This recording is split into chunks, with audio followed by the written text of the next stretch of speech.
Olá, catequista! E a você que está ouvindo, começa agora o podcast Querigma Hoje. Acompanhe conosco o bate-papo de hoje. Olá, você que nos ouve. Hoje nós estamos no 7º podcast. Eita, como que o tempo está passando, né? E a gente já está trazendo umas novidades. Nós já temos redes sociais, não é mesmo, Lilian? Sim, com certeza. Pode nos seguir lá no Instagram, né? @querigmahoje. Acompanhe, nos siga e deixe o seu comentário também. Já a gente está fazendo umas transmissões ao vivo. E aí vocês vão poder acompanhar conosco alguns podcasts ao vivo também. Quem sabe, hein? Reza aí para dar tudo certo. Sim, com a ajuda de Deus tudo caminha, né, Débora? Exatamente. Convite nós já tivemos. Muitos. E falando em oração, vamos começar então o nosso podcast hoje rezando. Hoje nós vamos rezar a oração de São Paulo Apóstolo. E a gente começa em nome do Pai, do Filho e do Espírito Santo. Amém. Ó glorioso São Paulo, que no caminho para Damasco fostes tocado pela luz de Jesus, que transformou profundamente a vossa vida. De perseguidor vos tornastes corajoso seguidor de Cristo, destemido, evangelizador e fundador fecundo de comunidades cristãs. Rogai por nós, para que também sejamos agraciados com esse espírito de coragem, que nos arranque da preguiça espiritual e nos faça testemunhos convincentes de Jesus, apóstolos e apóstolos para o mundo de hoje. Por vossa intercessão, a messe do Senhor seja enriquecida com muitas vocações missionárias e que a vosso exemplo levem o Evangelho a todos os povos, para que Cristo seja tudo em todos. Amém. Muito linda essa oração de São Paulo Apóstolo, hein? Ele de perseguidor virou apóstolo, gente. Vocês lembram que ele não estava entre os 12, hein, catequista? E aqui já saiu logo o apóstolo direto. Mas é um dos pilares da igreja, né? São Paulo junto com São Pedro, Nossa Senhora. E ele deixa uma mensagem, né, para o nosso tema e bate-papo de hoje. Hoje nós vamos refletir sobre os passos do nosso novo momento também na catequese, né, que a gente vem aí vivenciando, né, a iniciação de vida cristã. Mas hoje a gente vai falar de um temazinho que está inserido dentro da iniciação da vida cristã, que chama-se mistagogia. Que termo é esse, né? É o que nós vamos conversar hoje. O catequista mistagogo. Importantíssimo, Débora. Esse caminho da mistagogia é o point da catequese. A gente levar os nossos catequizandos ao mistério de Cristo, né? A entender e a desejar o seu mistério para si mesmos, né? Para que faça diferença na vida deles. Como compreender o mistério que é o nosso Deus, pessoal? Começa aí até por um primeiro mistério que é a Trindade, né? A Santíssima Trindade, como ser 3 em 1. São Paulo passou por isso. Passou muitas vezes por essa transformação, né? Essa belíssima oração, né? Ela vem refletir aí essa vida, essa transformação, esse experimentar, né? Assim como aconteceu com São Paulo, que ele mudou de vida, mudou radicalmente de vida. E a partir disso que ele entendeu essa mensagem, né, de Cristo, desse Cristo ressuscitado, ele saiu. E assim nós, como catequistas, né, precisamos seguir por esse caminho, mudar as nossas vidas, como muitos hoje somos chamados a essa mudança, e estamos aí à frente das turmas evangelizando, testemunhando e vivendo essa experiência desse amor e mostrando aos nossos catequizandos, né, e mostrando aos nossos catequizandos e os levando a Jesus Cristo. Isso é uma atitude, né?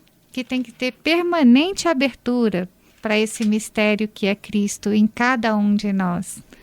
e a comunidade como um todo, né? Porque ninguém pode ser igreja sozinho, ninguém pode contemplar a Deus e ficar só consigo mesma.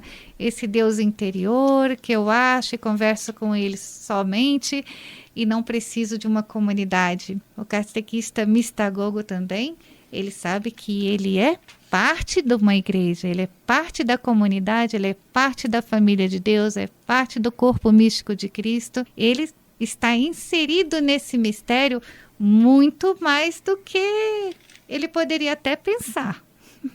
É verdade. Filipe, em Atos dos Apóstolos, né, ele narra pra gente essa mudança de chave. Então vamos fazer a leitura da mensagem bíblica de hoje, né? Atos dos Apóstolos, capítulo 8, a iniciação cristã, né? Capítulo 8, versículo a partir do 26.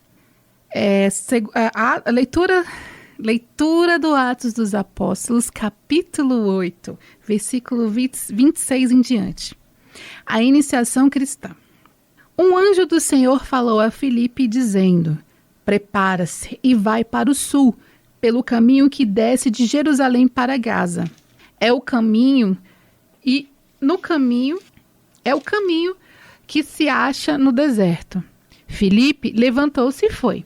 Nisso, apareceu um eunuco, etíope, ministro de Candai, rainha da Etiópia. Ele era administrador geral do tesouro dela. Tinha ido a Jerusalém em peregrinação e estava voltando para casa. Ia sentado em seu carro, lendo o profeta Isaías. Então, o Espírito disse a Filipe: aproxima-se desse carro e o acompanhe. Filipe correu, ouviu o eunuco ler o profeta Isaías e perguntou: você entende o que está lendo? O eunuco respondeu: como posso entender se ninguém me explica? Então convidou Filipe a subir e a sentar-se junto dele. A passagem da escrita que o eunuco estava lendo era essa: ele foi levado como ovelha ao matadouro, e como um cordeiro perante o tosqueador, ele ficava mudo e não abria a boca. Eles o humilharam e lhe negaram a justiça. Quem poderá contar seus seguidores? Porque eles o arrancaram da terra dos vivos. Então o eunuco disse a Filipe: por favor, me explique de quem o profeta está dizendo isso. Ele fala de si mesmo ou se refere a outra pessoa? Então Filipe foi explicando e tomando essa passagem da escritura como ponto de partida. Anunciou Jesus ao eunuco. Continuando o caminho, chegaram ao lugar onde havia água. Então o eunuco disse a Filipe: aqui existe água. O que impede que eu seja batizado? Filipe lhe disse: é possível, se você acredita de todo o coração. O eunuco respondeu: eu acredito que Jesus Cristo é o Filho de Deus. Então o eunuco mandou parar o carro. Os dois desceram junto às águas e Filipe batizou o eunuco. Quando saíram da água, o Espírito arrebatou Filipe e o eunuco não o viu mais. Então prosseguiu sua viagem, cheio de alegria, e Filipe foi parar em Azoto, e passando adiante, evangelizava todas as cidades até chegar a Cesareia. Palavras do Senhor. Graças a Deus. Como é importante, né, o papel do catequista Filipe.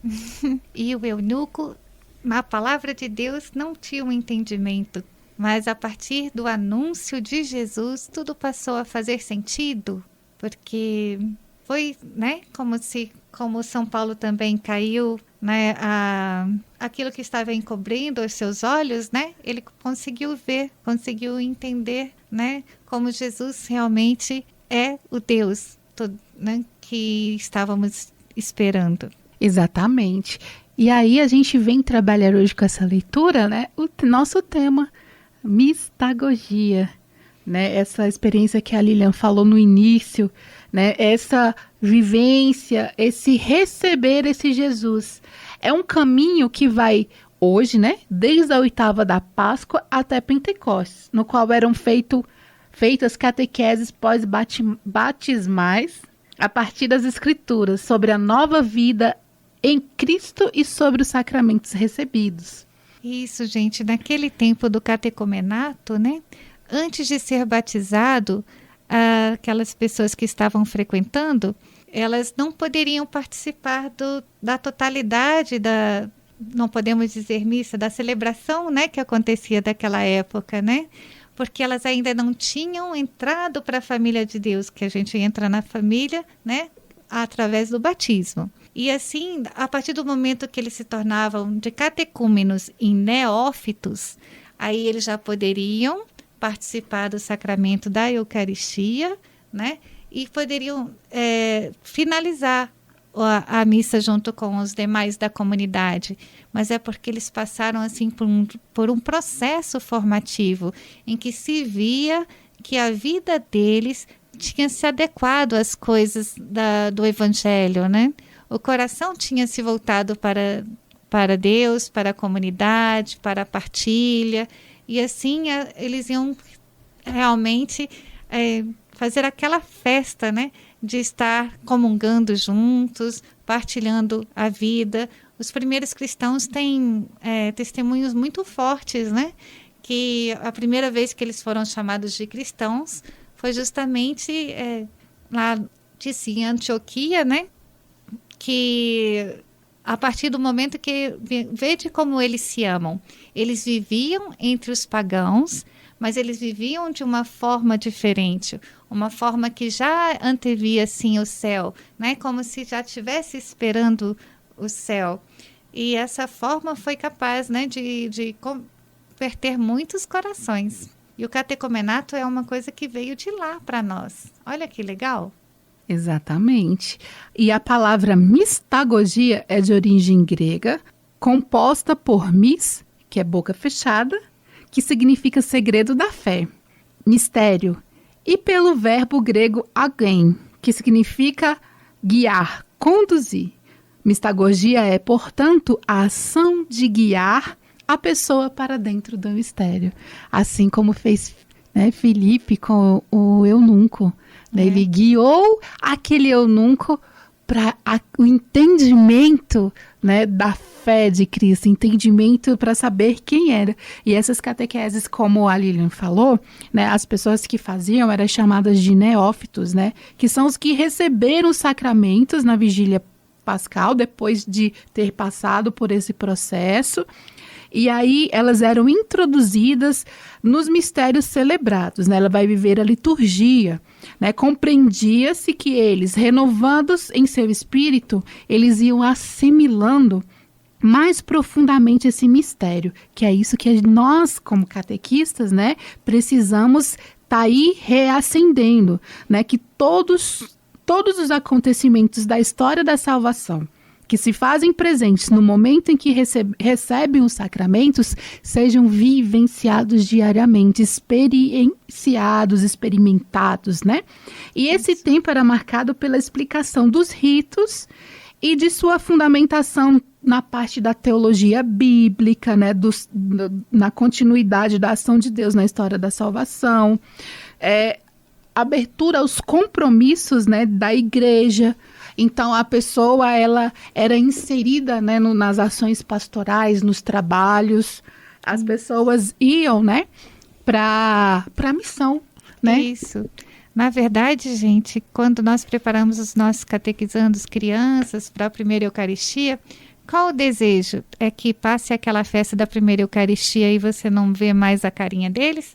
Ou dizem, como diz o frei que passou lá na minha paróquia, que os crismandos eram que nem morceguinhos, faziam a crisma e voavam alto. Somem, desaparecem, isso.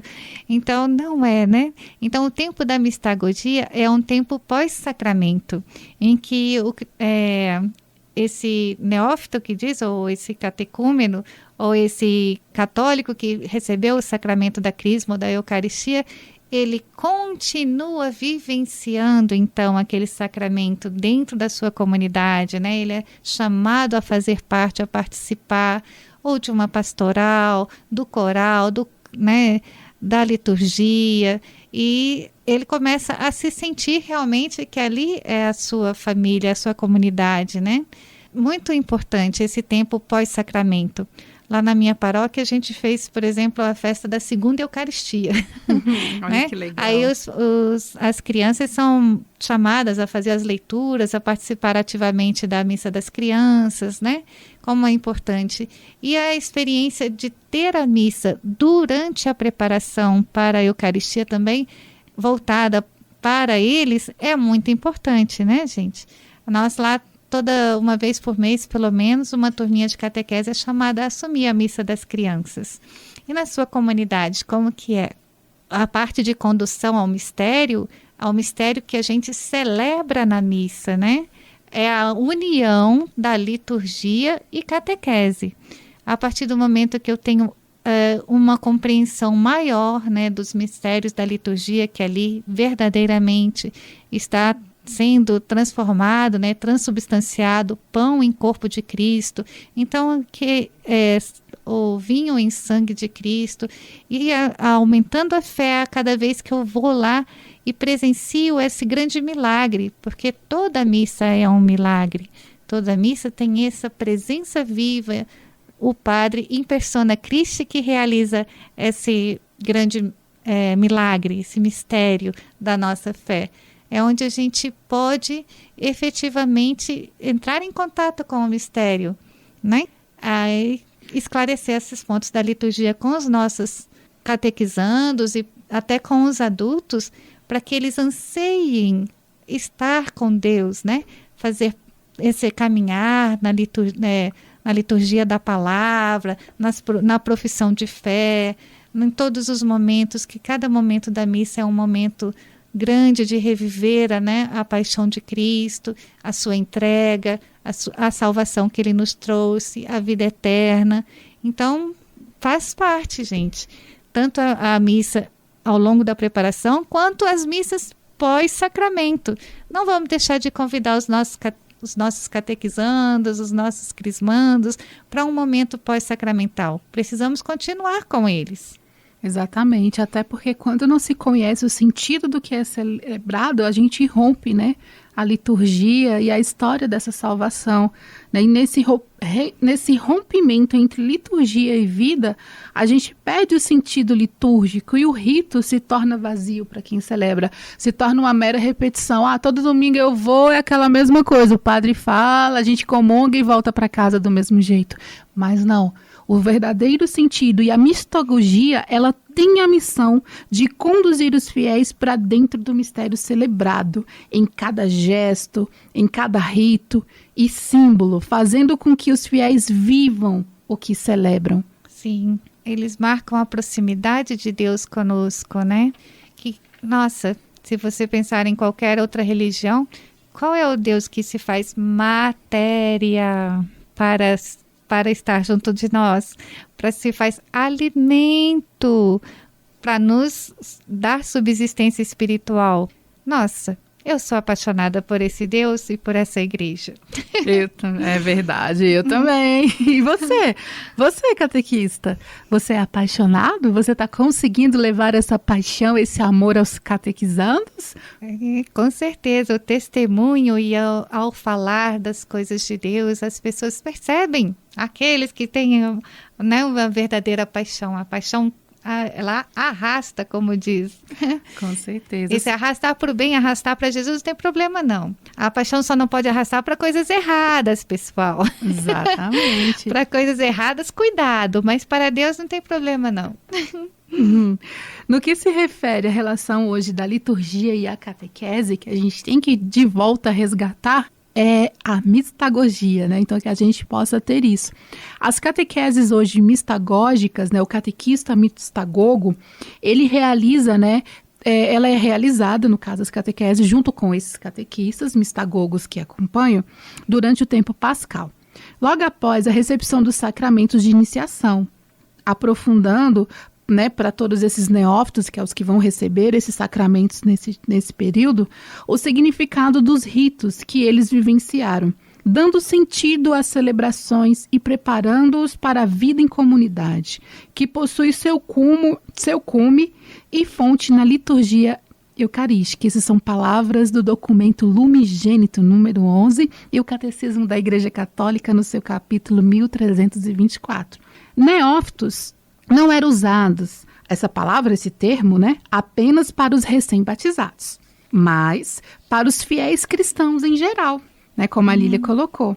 Isto é, todos são convidados a participar do processo mistagógico, da formação permanente. Porém, não somente no sentido de aprendizado intelectual, mas no processo de vida espiritual, de caminhada mística e aprofundamento e também avivamento da fé. A vida alicerçada em Jesus, né, ela faz com que o cristão sinta-se neófito até o fim da vida, não apenas no período do pós-batismo, mas viver como neófito é buscar constantemente o significado da fé. A palavra neófito significa planta nova. Então, que a gente possa ser essa planta nova. Regada no Espírito Santo, na nossa Eucaristia, na comunidade, né? E vamos ser sim, porque no centro da experiência mistagógica está o próprio Jesus, que é o caminho, verdade e vida. Ninguém vai ao Pai senão por Ele. E Ele é vindo do Pai e ao Pai retorna. E como Ele retorna e nos diz, estou contigo, irei preparar muitas moradas, né? Então, quem está com Jesus vai ter a vida eterna com Ele. Com certeza. E Jesus Cristo também, né? Ele fez essa preparação com os apóstolos. Ele, depois que ele retornou dos mortos, digamos assim, né? Que ele ressuscitou, ele ainda ficou aí alguns dias, né? Instruindo cada apóstolo, conversando com eles, ensinando. Imagina, às vezes eu fico pensando, né, quando a gente vai dar esse termo na catequese, como é que seria você receber esse ensinamento do próprio mestre em seu retorno, depois de... Ressuscitada, né? Eu acho que deveria ser assim o auge, né? Uau, ele ressuscitou. A gente fica imaginando uma época que não tinha essa tecnologia que a gente tem acesso hoje, essas informações rápidas. E lá não. Lá você realmente esquecia de tudo para segui-lo. E você hoje está seguindo Jesus? Está tendo essa experiência de viver? O seguimento de Jesus é a todo momento, né? Mas a gente tem que sempre pedir uma abertura de coração e do entendimento para que o nosso dia a dia não seja uma fé intelectual, né? Seja uma fé de adesão do coração. Porque Jesus se revela a partir do momento que eu me abro. Se eu não quiser, assim, considerá-lo, simplesmente ele não vai invadir. É verdade. Né? Então, a gente precisa desejar realmente essa conversão do coração. E o documento da CNBB número 107, no seu texto da mistagogia, ele traz para a gente 4 passos que nos ajudam. O primeiro deles é o sentido do cotidiano. Então, nós devemos perceber todos os símbolos, né, que os símbolos litúrgicos que hoje estão dentro da nossa igreja, que a gente consegue ver, eles adquirem um significado religioso nessa interação, né, na vida concreta que a gente tem e é espiritual, né? Então, nosso cotidiano, os catequistas são convidados a explorar com mais propriedade e frequência esses símbolos nas celebrações, para transformar os encontros de catequese em momentos privilegiados para reconhecer o agir de Deus na história e nas circunstâncias da vida. Olha como é belo, né, Lília? Então, a gente trazer a vida, trazer os símbolos é o primeiro passo. O segundo passo é o memorial bíblico. Então, a gente tem que olhar a palavra de Deus, degustar, ter aquele contato, né? Apreciar, né? Os elementos que fazem parte da história da salvação e que hoje continuam eficazes em nossas caminhadas. E o catequista, ele é convidado a retornar às fontes, imergindo nas Sagradas Escrituras e na catequese dos padres, né? Que a gente colocou aqui. Patrística, né? A patrística, né? Os padres antigos. Para encontrar um caminho que ajude no diálogo com os novos desafios atuais. Então, a gente tem que dar uma uma fonte, né? A gente voltar, a gente ter uma referência, porque pela mistagogia vivencia esse anúncio celebrado, né? Gerando aí, né, esse encontro, a conversão, e aí sim, como, né, igual fez o eunuco, eu não sei, eu ouvi a voz e vou lá. Então a gente tem que ouvir essa voz interna e ir rumo ao conhecimento, ir, né, você como catequizando também que nos ouve, ir atrás do seu catequista, perguntar, conversar, poxa, como eu faço, quem é Jesus, como eu faço para ter esse anúncio, como eu faço para conhecer? E a palavra, ela vem dar essa resposta, né? E é importante também a utilização da palavra, a leitura orante, que ela é os passos que vão ajudar. São degraus que a gente chama, né? São degraus que a gente dedica à leitura. E a cada degrauzinho dele, nós temos etapas para ajudar-nos a entender. Porque o texto bíblico, de fato, às vezes até alguns nos confunde, tem umas palavras difíceis que nem todo mundo consegue acompanhar, não podemos interpretar de qualquer jeito, né? E aí a gente faz esses passos, né, da leitura orante, que são a leitura. Então, você lê e relê várias vezes, marca as palavras importantes, grifa os personagens, se coloca na situação daquele personagem, né? E vai lá grifando. Depois você faz a meditação em cima daquilo, o que aquela história quer trazer para a minha vida? E aí você começa a refletir. Volta lá, né? O primeiro passo, que é o cotidiano. O que aquela mensagem diz para a minha vida atual, mesmo sendo contada há muitos anos.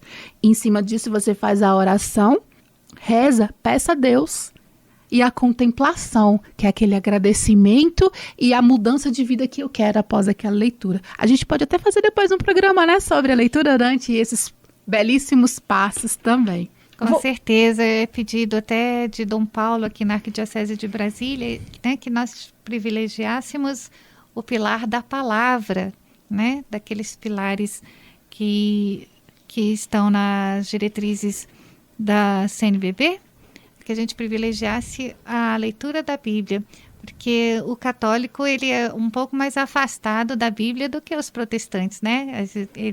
E ele precisa, na verdade, voltar a essa fonte original, né?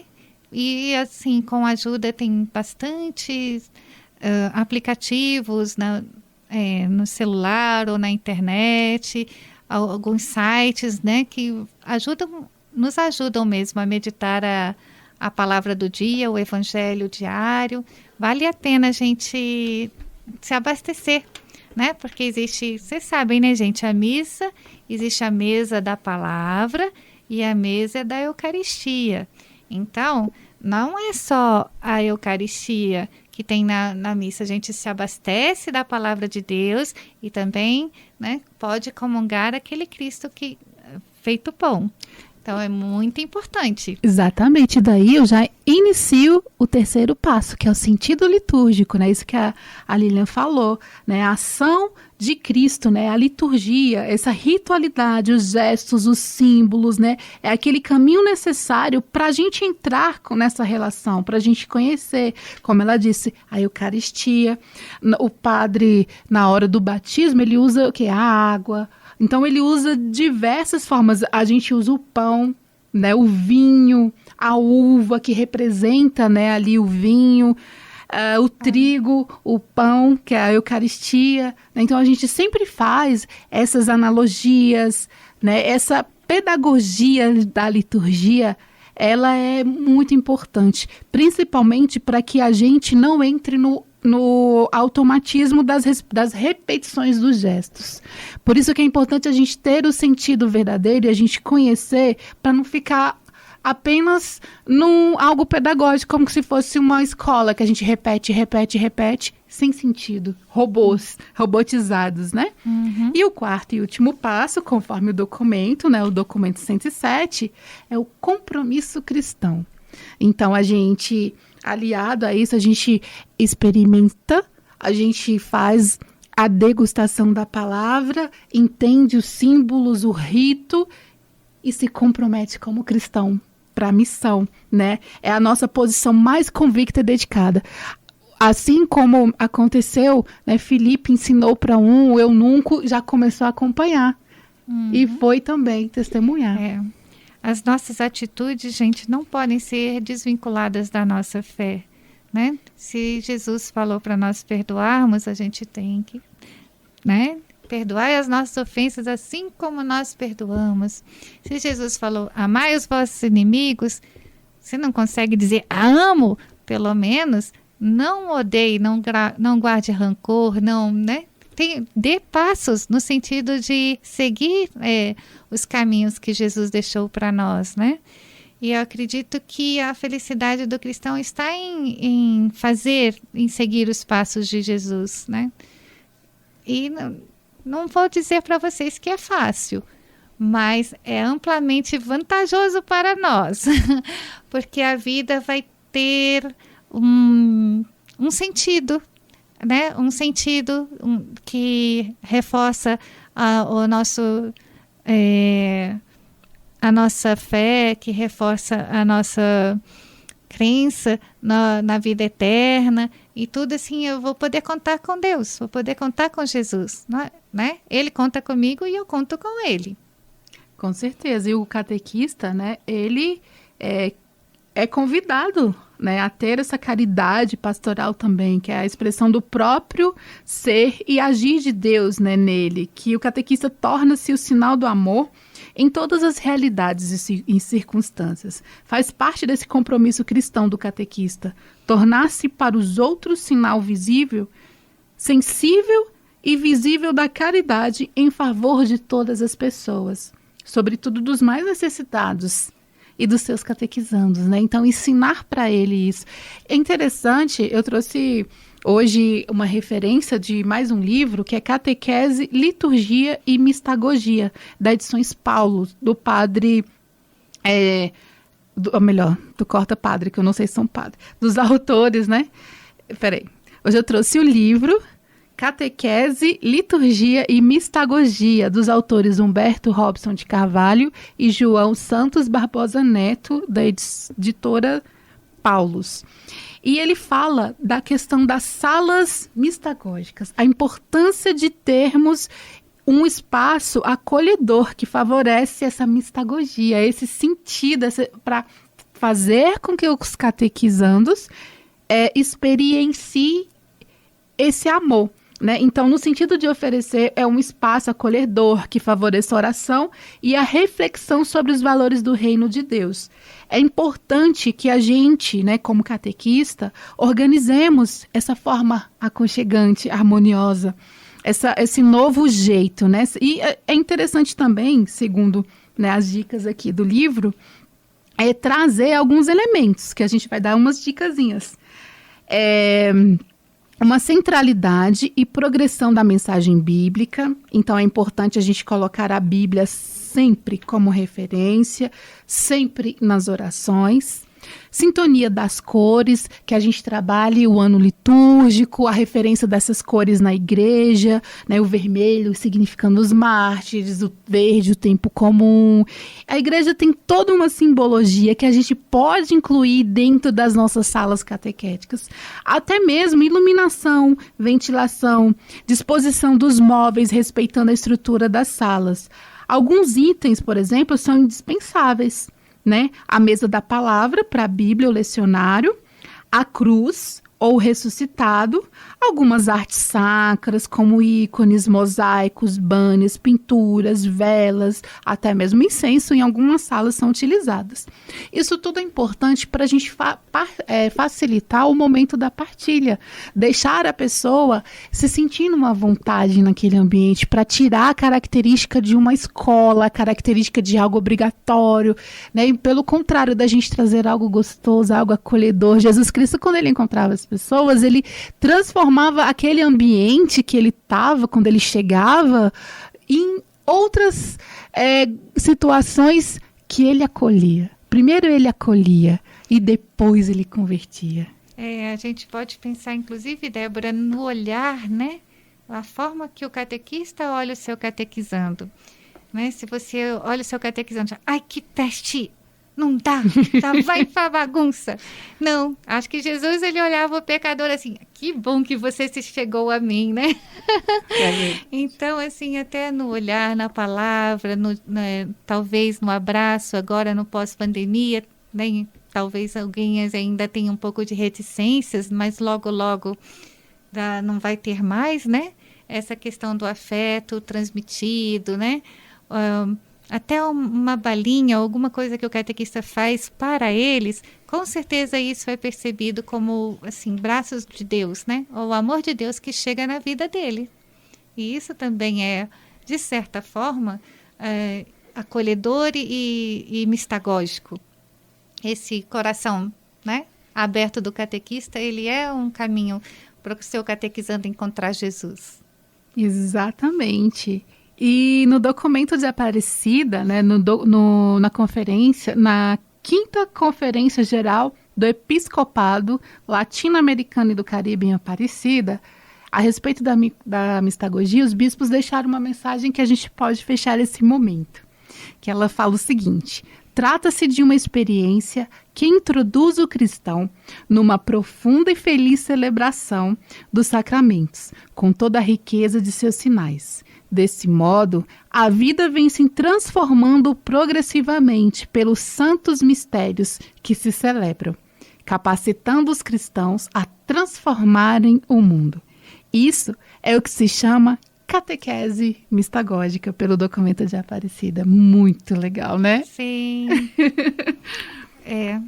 Já o Papa Francisco também... até lembrei, gente, o Papa Francisco, ele é fantástico, né? A gente é até suspeita de falar alguma coisa do tanto que a gente é apaixonado pelas cartas de Paulo. O Papa Francisco completa que a catequese deve ser querigmática. Alguma semelhança com o nome do programa? Pois é. O querigma não é uma fase do IVC, é uma característica da catequese, mas também deve ser mistagógica desde o início. Exatamente. E esse anúncio deve ser o centro da atividade evangelizadora, né? Entendido como trinitário, que é o fogo do Espírito que se dá sobre a forma de línguas e nos faz crer em Jesus, que com sua morte e ressurreição nos revela e comunica a misericórdia infinita do Pai. Papa Francisco ainda destaca que outra característica da catequese que se desenvolveu nas últimas décadas é a iniciação mistagógica, que significa essencialmente duas coisas: a necessária progressividade da experiência formativa, na qual intervém toda a comunidade, e uma renovada valorização dos sinais litúrgicos da iniciação cristã. Traduzindo, gente, que eu sei que algumas frases, algumas palavras aqui são difíceis, né? Porque a gente pega esses documentos e começa a ler documento do Papa, documento de Aparecida, é conferência, é catequese renovada. Fica uma sopinha de letras, né? Nossa, mas todos estão querendo o bem, hein? Exato. E vale a pena ser estudados. Muito. Acho que no começo pode, assim, né, complicar um pouco, mas o quanto mais a gente se debruça sobre esses documentos, mais a nossa catequese tende a ser frutífera, porque nós vamos entender, né? E eu acho que vale a pena também grupos de estudo. Às vezes o coordenador se esforça tanto para fazer uma formação e chama os seus catequistas e vão até poucos, de repente pelo estilo de formação, né? Se for só entre a sua etapa, vamos fazer um círculo de estudo, né? Que cada um expõe um dia, quem sabe, não pode ser por aí, né? Com certeza. Esses documentos. Nós podemos ter criatividade. Hoje a CNBB tem lives tão boas, né? Sobre todos não digo, mas muitos assuntos importantes para o catequista, né? O CNBB Catequese do Brasil. Tem o blog e tem várias lives também com pessoas especiais, realmente ungidas pelo Espírito Santo para nos formar. Então, faz um círculo de estudo dentro da sua paróquia, com aqueles que tiverem interesse, assiste uma live, comenta a live, faz algumas perguntas com relação a traduzir aquele tema no cotidiano do catequista, e assim é muito possível a gente crescer no nosso conhecimento, né? É verdade, eu me lembro da primeira vez que eu tive contato com o catecismo da Igreja Católica, eu estava com uns 17, 18 anos de idade, mais ou menos, por aí, até os 19. Na época, nós fomos instruídos pelo padre Eduardo Peters, e que ele estudou com a gente 1 ano e meio do catecismo, e ele era seminarista na época. Então, eu nunca esqueci, até hoje, a gente estudou o credo todo, porque o catecismo da Igreja Católica, ele é baseado no credo, a nossa afirmação de fé. E a gente estudou cada pedacinho, foi 1 ano e meio. E a partir daquele estudo é que nós fomos formar o grupo de jovens da paróquia. Então, depois é que suscitou, né, foi a época o grupo Frater, se alguém aí estiver me ouvindo, lembrar aí, ó, manda um oi lá no Instagram pra gente. E a gente foi em missão depois. Então, nós fomos formados esse período, e depois partimos para a parte concreta. E foi um dos melhores anos da minha vida, na criação desse grupo, na formação. E hoje me ajuda a estar aqui, conversando com vocês, apaixonada pelos documentos. Né? Um grande abraço, Eduardo Peters, padre. Hoje ele está aí em missão, encontro geralmente com ele em vários eventos aqui da igreja. Isso. Que bom, né, Débora? Realmente... a fé rasa, ela pode contentar um pouco, mas quando a gente decide por aprofundar a nossa fé, cada vez mais a gente vai se apaixonando mesmo, né? Pelas coisas de Deus, por esse querer bem, né? Esse amor que existe do nosso Deus e na nossa comunidade. Não podemos ver lados assim, quer dizer... Claro que a gente enxerga os defeitos dos nossos semelhantes muito fácil, né, gente? A gente fala, mas é difícil conviver com isso, é difícil conviver com aquele, não sei o que, tal. Mas, assim, acho que isso existia lá desde a época de Jesus também, né? Aquelas questões de relacionamento. Mas o nosso relacionamento com Deus é sem defeito. É sem defeito, e ele vai nos dar a força necessária para compreender o nosso irmão que é diferente de nós. Ele vai nos dar, né, essa força, essa certeza de que vale a pena a gente amar acima de tudo. Exatamente. E não se ama o que não se conhece.